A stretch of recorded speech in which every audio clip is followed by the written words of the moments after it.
Hello all day நான் என்ன fifth mini vlog தான் பார்க்க போகிறோம்.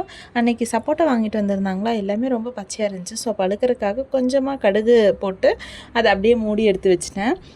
இஃப்தார் பண்ணி முடிச்சுட்டு டின்னருக்கு ஏதாவது ஹெல்த்தியாக சாப்பிட்லாமே அப்படின்னு சொல்லிட்டு சியா சீட் புட்டிங் தான் வந்துட்டு பண்ணி வச்சேன். கொஞ்சம் ஃப்ரிட்ஜில் வச்சுட்டா கொஞ்சம் சில்லுன்னு சாப்பிட்டா நல்லாயிருக்கும். அதுக்காக இதில் நான் 2 ஸ்பூன் சியா சீட்ஸு, 1 டம்ளர் பால், அது கூட வந்துட்டு கொஞ்சமாக ஹனி ஆட் பண்ணியிருக்கேன். அது கூட என்ன ஃபேவரட் ஃப்ரூட் இருக்கோ அதை ஆட் பண்ணிக்கலாம். நான் இங்கே பனானா ஆட் பண்ணி அப்படியே ஃப்ரிட்ஜில் வச்சாச்சு.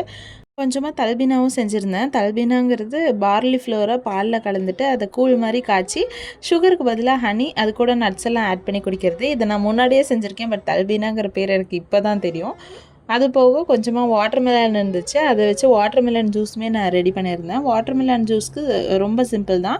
ஃப்ரூட்ஸை கட் பண்ணி போட்டுட்டு நான் சீட்லாம் அவ்வளோக்கா எதுவும் ரிமூவ் பண்ணல. கொஞ்சமாக புதினா அது ஒரு பிஞ்ச் சால்ட்டு, தேவையான அளவு சர்க்கரை போட்டுட்டு நல்லா அடித்து எடுத்து தேவையான அளவு கொஞ்சமாக தண்ணி ஆட் பண்ணிவிட்டு லாஸ்ட்டாக ஒரு லெமன் மட்டும் வந்துட்டு பிழிஞ்சு எடுத்துக்கிறேன். அண்ட் இஃப்தார் டைமே வந்துருச்சு. இஃப்தார்லாம் பண்ணி முடிச்சு தொழுது முடிச்சுட்டு டீ வச்சு ரொம்ப நாள் ஆச்சு. டீ கேட்டிருந்தாங்க, வச்சு கொடுத்துட்டு தல்பீனாவை வந்துட்டு குடிச்சிட்டு நைட்டு டின்னர் சாப்பிட்டு முடிச்சாச்சு.